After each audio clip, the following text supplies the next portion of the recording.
कि राजनीति में व्यक्तिगत कुछ नहीं होता है, नीति और सिद्धांत का विरोध होता है। हम नीतीश कुमार के साथ निश्चय और उनके नीति और सिद्धांत का विरोध करते हैं। नमस्कार, आप देख रहे हैं न्यूज़ बिहार। मैं हूं आपके साथ नीतीश सिंह। भोला पासवान शास्त्री का आपने नाम सुना होगा। बिहार के 3 बार मुख्यमंत्री रहे हैं, लेकिन अब बिहार के मुख्यमंत्री माननीय नीतीश कुमार नाम लेने से कतराते हैं। उनकी जयंती पर उन्हें याद करने से बचते हैं। ऐसा हम इसलिए कह रहे हैं क्योंकि भोला पासवान शास्त्री का पुण्यतिथि था और पुण्यतिथि के मौके पर तमाम जो बिहार के नेता हैं उन्हें नमन कर रहे थे, उन्हें याद कर रहे थे, क्योंकि सादगी के प्रतीक माने जाते थे और कहा जाता था कि आम आदमी भी उनसे मिलने में उनसे कतराते नहीं थे, आम आदमी से भी आसानी से मिल लेते थे। जयंती के मौके पर चिराग पासवान उनके पैतृक घर पहुंचे, उनके परिजनों के साथ भोजन किया और संतावना भी दी, उन्हें याद किया। लेकिन बिहार के मुख्यमंत्री नीतीश कुमार ने उन्हें याद नहीं किया है। उसको लेकर राजनीतिक जो गर्मी है वो तेज हो गई है।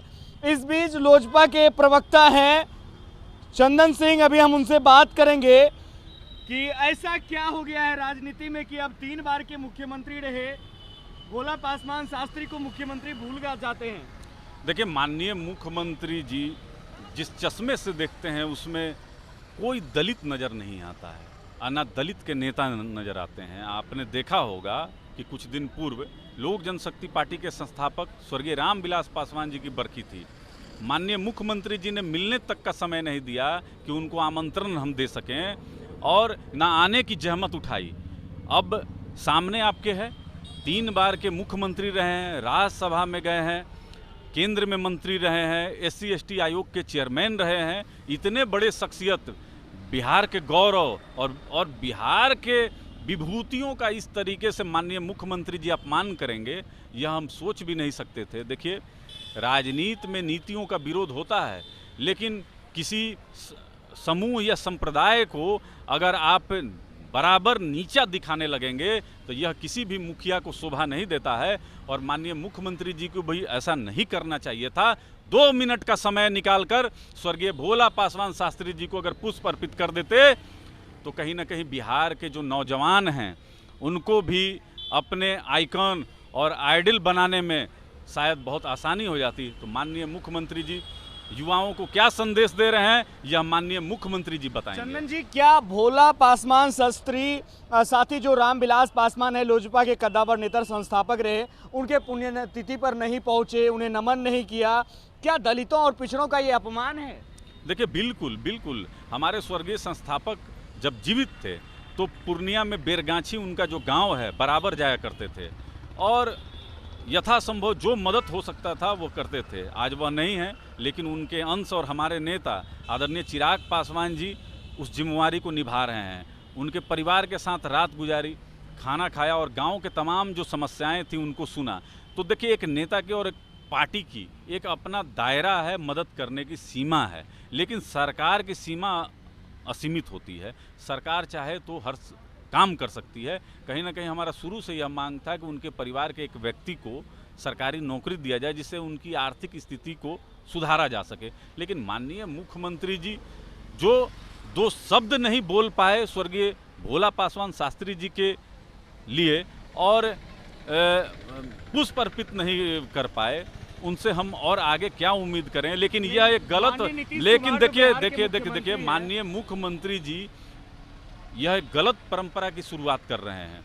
हम बराबर कहते हैं और हमारे नेता कहते हैं कि राजनीति में व्यक्तिगत कुछ नहीं होता है, नीति और सिद्धांत का विरोध होता है। हम नीतीश कुमार के साथ निश्चय और उनके नीति और सिद्धांत का विरोध करते हैं। हम यह मानते हैं कि उनके नीति और सिद्धांत से बिहार का विकास नहीं हो सकता है, लेकिन व्यक्तिगत माननीय मुख्यमंत्री जी का हम आदर करते हैं, सम्मान करते हैं। लेकिन माननीय मुख्यमंत्री जी का जो इन दिनों चरित्र देखने को आ रहा है, इससे लगता है कि उनको दलितों से एक घृणा का भाव है। ऐसा नहीं होना चाहिए, क्योंकि बिहार के वह 12 करोड़ आवाम के मुख्यमंत्री हैं। एक मुख्यमंत्री को एक दूसरे मुख्यमंत्री के सम्मान में जरूर बोलना चाहिए था। चिराग पासवान लगातार जो है नीतीश कुमार की कमियों को बताते हैं, बिहार सरकार की कमियों को गिनाते रहते हैं। क्या माना जाए कि यदि कमियों को गिनाते हैं तो एक विशेष समुदाय को मतलब टॉर्चर किया जा रहा है, टारगेट किया जा रहा है कि उनके नेताओं को नहीं पूछना है, उन्हें याद नहीं करना है? नहीं, देखिए, हम तो बराबर हम लोग कहते हैं, हमारे नेता आदरणीय चिराग पासवान जी महामहिम से भी मिले थे, एक ज्ञापन भी सौंपा था। बिहार में जिस तरीके से दलितों की लगातार हत्या हो रही थी, तो माननीय मुख्यमंत्री जी के 16 साल में जितना हत्या दलितों का हुआ है शायद ही किसी का हुआ होगा। तो हम लोग तो नहीं जानते हैं, हम लोग उनके नीति और सिद्धांत का विरोध करते हैं। जहां उनका भ्रष्टाचार बढ़ा हुआ है, आए दिन आप देख रहे होंगे कि बिना घूस लिए हुए कहीं कोई काम नहीं हो रहा है, अपराध बढ़ा हुआ है, बलात्कार, अभी वैशाली का घटना देख लिए, हत्या और बलात्कार, और बिहार में तमाम जगह बैंक डकैती बढ़ गई है। तो अपहरण और अपराध और इस तरीके की घटनाओं में बिहार अभी औसतन देश में नंबर 1 पे आ रहा है, लेकिन माननीय मुख्यमंत्री जी कभी भी इस पर नहीं बोलते हैं। और जहां तक 19 लाख रोजगार का बात था, उस पे भी माननीय मुख्यमंत्री जी अपना मौन व्रत नहीं तोड़ते हैं। कितना बड़ा नुकसान होगा ये जो चल रहा है, दलित पिछड़े के नेताओं को पूछना नहीं, याद नहीं करना, श्रद्धांजलि नहीं देना, कितना नुकसान होने देखिए, वाला है? बिहार विधानसभा चुनाव में हमने पहले नंबर से तीसरे नंबर की पार्टी इनको बना दिया है, और अभी 2 उपचुनाव हैं। आप देखेंगे कि जदयू का वहाँ सुपड़ा साफ हो जाएगा, क्योंकि जदयू ने पिछले 16 साल से कोई विकास नहीं किया है। माननीय मुख्यमंत्री जी ने मूलभूत जो सुविधा होनी चाहिए थी दोनों विधानसभा में, उससे वहाँ के लोग महरूम हैं। तो जनता का एक दबाव, और कहीं ना कहीं आदरणीय चिराग पासवान जी के तरफ बहुत उम्मीद से जनता देख रही है। तो कहीं ना कहीं हम वहाँ बहुत जल्द यह निर्णय हो जाएगा, हमारे संसदीय बोर्ड यहाँ पे तय करेंगे और प्रत्याशी तय होगा। उसके बाद आप देखिएगा कि जदयू दोनों जगह हार रही है। हमारे साथ ये थे चंदन सिंह, लोजपा के नेता हैं, प्रवक्ता हैं। आपको बता दें, भोला पासवान शास्त्री बिहार के 3 बार के मुख्यमंत्री रहे हैं, सादगी के प्रतीक माने जाते थे, लेकिन उनकी पुण्यतिथि पर बिहार के मुख्यमंत्री नीतीश कुमार ने ना ही ट्वीट किया, ना ही उनके पैतृक आवास में या परिजनों से बात की, जिसके बाद लगातार जो विपक्ष के नेता हैं उन पर हमला कर रहे हैं और कह रहे हैं कि दलित पिछड़ों की जो बात करते हैं वो महज जुमला है, महज ये सारी बातें जो है नीतीश कुमार के ये कागजों में हैं, असल में दलित पिछड़ों को भूल चुके हैं बिहार के माननीय नीतीश कुमार। तो आपको हमने सुनाया, तमाम जो अपडेट है न्यूज़ बिहार आपको बताते रहेगा। जुड़े रहिए हमारे साथ, देखते रहिए न्यूज़ बिहार। धन्यवाद।